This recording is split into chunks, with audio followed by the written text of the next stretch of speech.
Hello, and welcome to the Closer's Playbook, a podcast about selling your services as a freelancer. My name's Tyler Poole. I'm here with my co host, Pete Bever. Morning. Good morning. Today, we are talking about broad buckets of questions that you need to ask in your next sales call or you want to cover in your next sales cover or topic. We've broken it down into three different buckets. And each of these have a lot of conversations and a lot of questions that can be put into those buckets. But we thought this was a good way to break it and give you a good overview to think about next time you approach a sales call. Yeah. So the first bucket. Well, and one more to add. Like we've talked. We were talking earlier about how we've talked a lot about discovery. Yeah. Discovery is really important, and that's kind of where this came from, is that conversation, because these are going to help you with your discovery around your clients. So yeah, kick us off, Tyler. Yeah. Well, Pete, what's the first one that you normally look at? Well, I want first and foremost, I want to understand the business and who I'm talking to. So I think we wrote down, tell me about your business and your role in the business. Okay. One catch here is I highly recommend doing some research on who you're talking to, the business that it is, where they're located, those sorts of things, kind of like high level, because you don't want to come in unprepared. But I might make some assumptions when I'm doing my research about a company. Sure. There's going to be things that they don't, say publicly that they might be able to tell me. And we were talking before the podcast about this one and how to word this one. And on to Pete's point there, I like to start by saying, I've done some research on your company. I've looked into things, but can you tell me about your business? Because, businesses especially, people are very prideful about their thing, right? And so they want to explain to you what they feel about their business and how they feel about their business. And you can get a lot of good information by asking them to describe it that you might not have found in your research. Right, and you want their perspective on the business, because that's what you're going to work on. That's how you're going to frame the conversation, is around how they position their business. And don't forget, make sure you remember also to ask about their role in the business. Yeah. That sometimes people struggle to ask a question like that. We tried to word it in a way that's not like basically going like, are you high enough up in the business for me to talk to you? But your role in the business. So and just let them talk. Yep. Because once you've asked that question, tell me about the business, and then I'd love to understand your role in the business. They're going to talk. They might say, well, I report to so-and-so. I do this. I'm responsible for X, Y, and Z. Yep. It should, all of these should start a conversation. Right.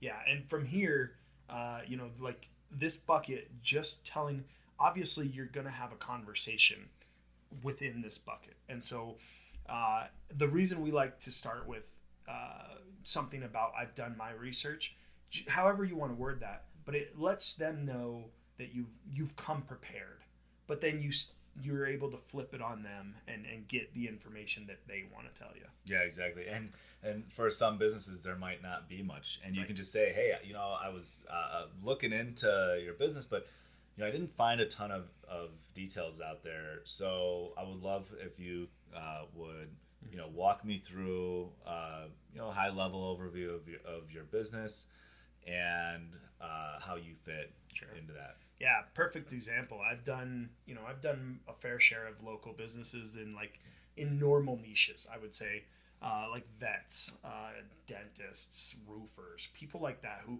I know what their business is. Like, it's pretty obvious. But I was actually talking to somebody the other day who runs a composting business.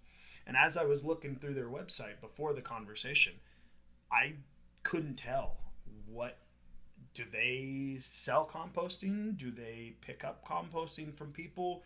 Do you charge me? Do I charge you? I don't know. And from their website, there were a lot of these questions that needed to be clarified in this bucket. Yeah, and in your world, those are really important details. Uh-huh. If you're, say, a freelance writer or photographer, and you're working with somebody now, working with a business, we're talking about selling services to businesses. It's, you might think about a magazine, a publication, an organization. Share, hey, I've followed your, if you've followed that publication or whatever it might be. Let them know that, but then say, hey, I know what I've seen from the outside, but I would love to learn a little bit more about the business in the context of what we're here to talk about today, and then where you fit in that.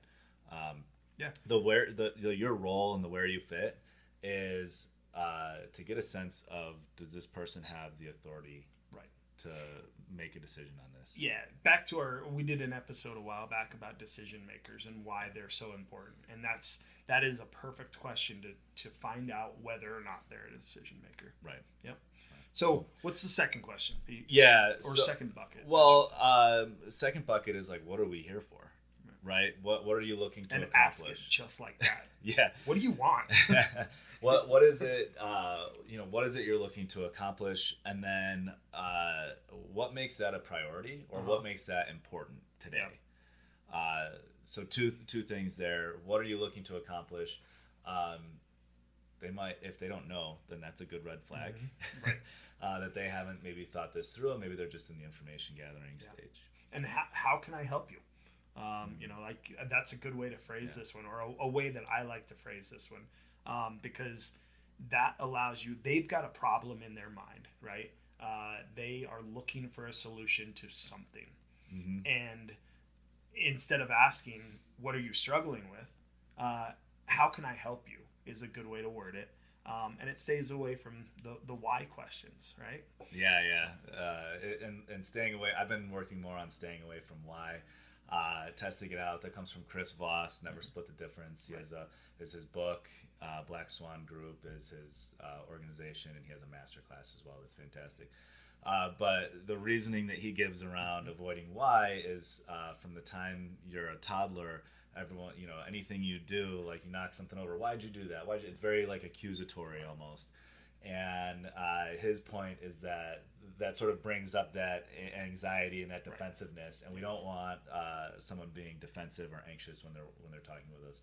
We want it to be a pleasant experience. Mm-hmm. So asking like what and how, those are not sort of like accusatory types of questions. They're questions rather than accusations. Yeah, that's a good way to put it. So and so like what are we looking to accomplish? It's funny, I was talking with somebody yesterday.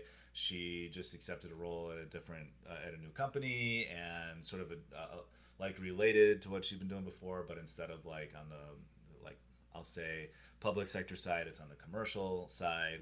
Okay. And so she made an interesting observation. She said business is really just identifying problems and then figuring out how to solve them. So that's what we're trying to do here with this question is, what's the problem, and can we solve them?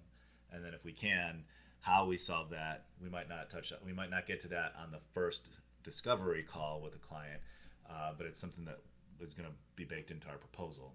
Yep. Yeah. So makes perfect sense. Yeah, and I want to make sure too that we're understanding the importance. What makes this a priority? What makes this important today? Because if it's not, if they can't say that it's a priority, right?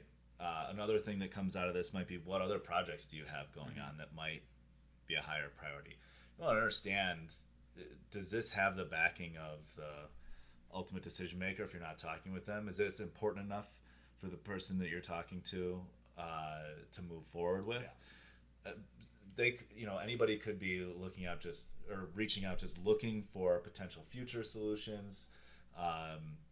But you want to understand what makes it important, because you're going to tie everything back to what makes it a priority. I was going to say, this step is where you find out a lot of the information that's going to help you close the deal or justify your price.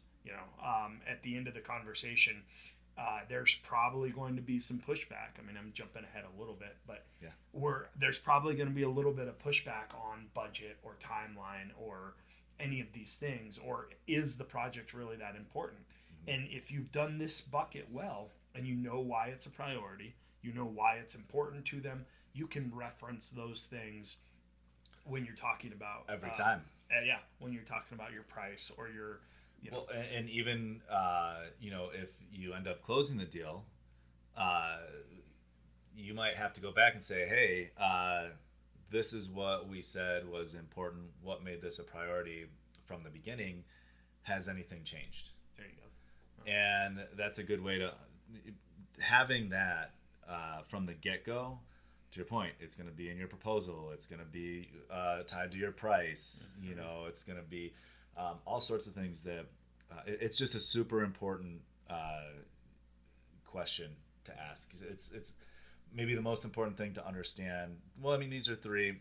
The things we're going to talk about are the three we felt were probably most important. But this one is what you're going to tie everything back to throughout the rest of the process. Is, hey, you said this was a priority because of X. Yeah.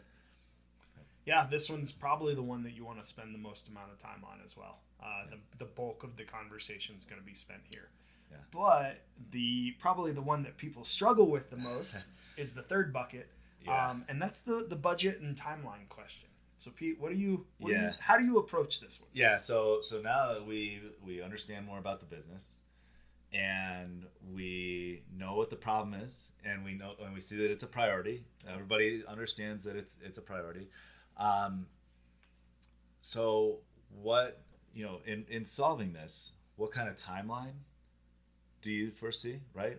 And timeline being, when do you want to get started, and when are you hoping to see, the results that you are looking for that you laid out in the last question.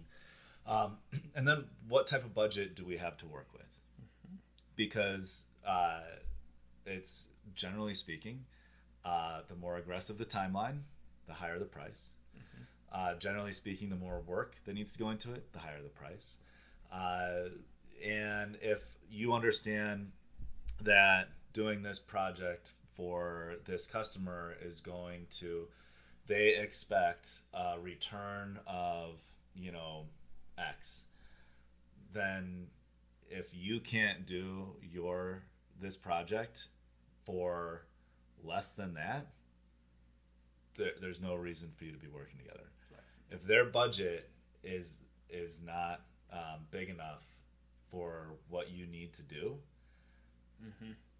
time to walk away. Yep. This is where you qualify people out. This is probably the bucket where the most qualifying in and out comes into play, because there's a lot of people that want your services who can't afford them or expect, especially in my world, SEO, people want ranked first page on Google, first rating in 3 months, and that's, in most situations, that's just not realistic.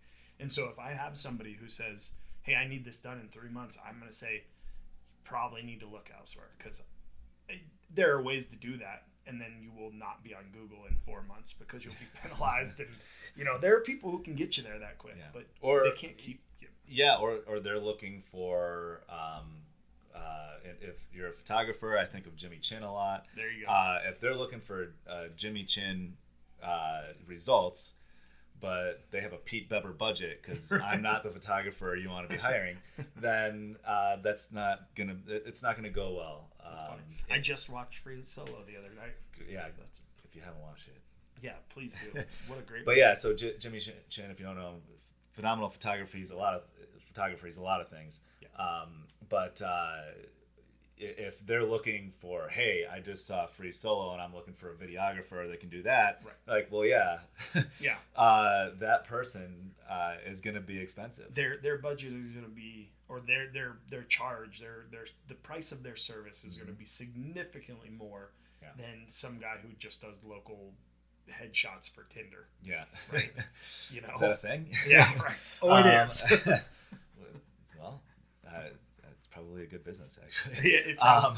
So, and you mentioned, like, a lot of people are uncomfortable with this part. Can you afford me? Is essentially the question. What you just laid out, maybe it's easy and I can do that, fairly quick and fairly inexpensive. Or maybe you just laid out, you're asking me to fix your business. Right. And, that's going to cost a lot more, and you might not have the budget to do that. Yep. You mentioned qualifying out. Uh-huh. For those who haven't, so we're mentioning, now we've got a few more episodes. Sure. So we're mentioning some of the past ones. I don't have the numbers off the top of my head, but we talked about qualifying out a customer. This discovery, they're interviewing you and you're interviewing them. Yep. So, making sure that they have the budget. So question one is understanding. Tell me about your business and where you fit in that business. Question two is more understanding, but different. It's understanding the scope of the problem that they're looking for you to solve or help solve. And then question three is, can you afford it? And I guess another one, like another piece to that last one is about your budget is, does anybody else need to approve this? And that bucket ties back into the first one where you're talking about, are you a decision maker? So there is definitely some interweaving between the three. And, the conversation may jump around.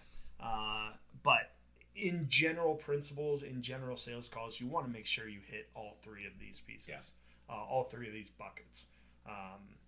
Yeah, so having a little, just even high level structure, a lot of times what we see is people move from, into a freelancer role, and they're great at the service, at being able to provide the service, but they don't know much about sales. That's what we're trying to help with. So if you at least take this framework, tell me about your business and where you fit in it. What are you looking to accomplish, and what makes this a priority or important right now? And then what kind of timeline are you looking for this to be started and done with? And what type of budget do we have to work with? I like to say we instead of you, because I want to work with you on this project. I want it to be us working together. And I want you to hear we and us, because I want you to think of us working together. Yeah. It's a tribal thing. It goes back to ancestral, our heritage, where humans are tribal creatures. And so by saying we, you're now part of their tribe. There's a whole lot of psychology behind that. But it's a cool little trick. Just by we can get this done. Yeah, I learned something new. I just like to say it because I thought it was a good positioning. But I was just reading a book on it actually not too long ago. So cool. All right, I think that's a good way to wrap it up. Yeah, and we'll be back. We may do deeper dives into each of these questions later in the future. If you'd like that, shoot us a message or leave it in the comments. Let us know that is something you'd like to hear more about. Yeah, and if you enjoyed this, please let us know, like us, subscribe, that good stuff. All that. And if you know anyone who might benefit from this or other episodes, we'd love it if you'd share with them. Yep. Talk to you next week. Thanks.